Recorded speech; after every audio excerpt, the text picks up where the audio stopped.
here with Derek.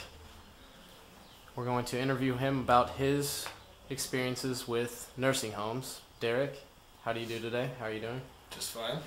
Good to know. Mac and cheese. So, what kind of experience do you have with nursing homes, first-hand experience? Well, my grandma lived in one for about a year after she had surgery on her knee. Just kind of rehabbing, and I'd stop by about once a month whenever I'd go home from school.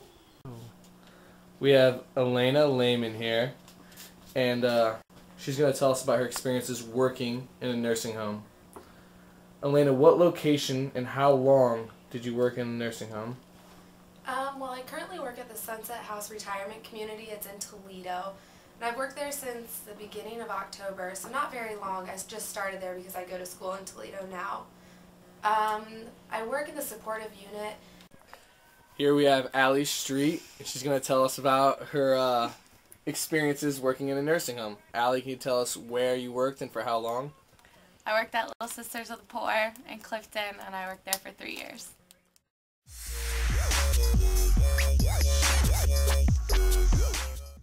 She made some friends, other people that lived there. They play cards, whatever, bridge and all those they play. Mealtime, she gotta get out of her room and go see other people that were staying there. So was the staff generally pretty nice to her, and they? Yeah, they were always, they'd stop in, say, hey, how you doing, about every few hours or so, just kind of, but then they also gave them their own space to do what they also wanted, so they weren't constantly hassling them with stuff. What's that you're making there? Macaroni and cheese? Mac and cheese, yep. Alright. Thanks for your time, Derek. Dynasty, baby, it's a rock.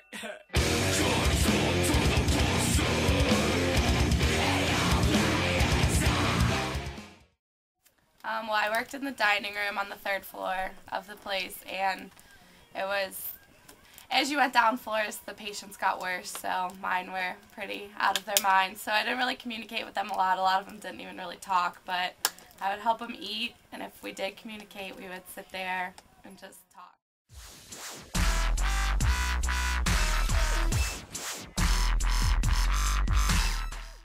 And each of our wings has different names. They try and make the nursing home a little bit more livable by calling them like Sunflower Lane and the court unit and stuff like that.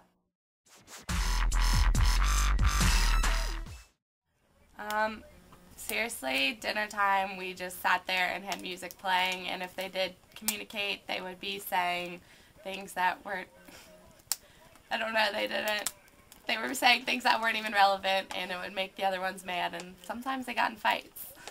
If they got in fights, how did they handle these fights? The nurses, or the nuns that worked there would have to break it up.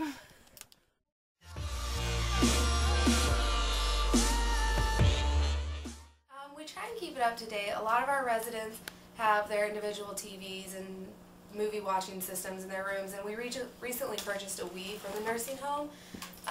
It's kind of a new thing, so a lot of the residents don't use it yet, but they're bringing people in to sort of teach them how to do it and use those things for activity. We did have Wii, and I don't know what else they used. I worked only in the dining room, so I didn't see what I know they played like bingo, and they had like dances and things like that.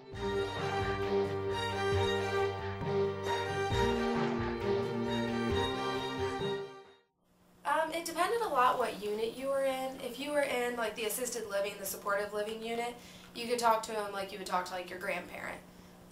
Because a lot of them were more mentally stable than some of our other residents.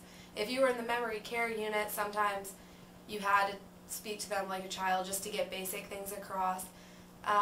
We try not to talk to our residents like children because obviously they are older than us, and we're trained to try and not do things like that. So we do our best, but sometimes it does get frustrating, and sometimes we do slip up. That depended on the wing as well. In the assisted living, people were a lot more active, so they got up and they went to activities with each other, and they had their groups of friends and stuff in the nursing home that they would always sit at the same table for things. But in like the support, or in our memory care unit, it was a lot harder because, again, they had memory problems. So on their good days, it would be better, and on the bad days, no one would communicate at all. And then in just our elderly care where they were bedridden, communication was limited then too.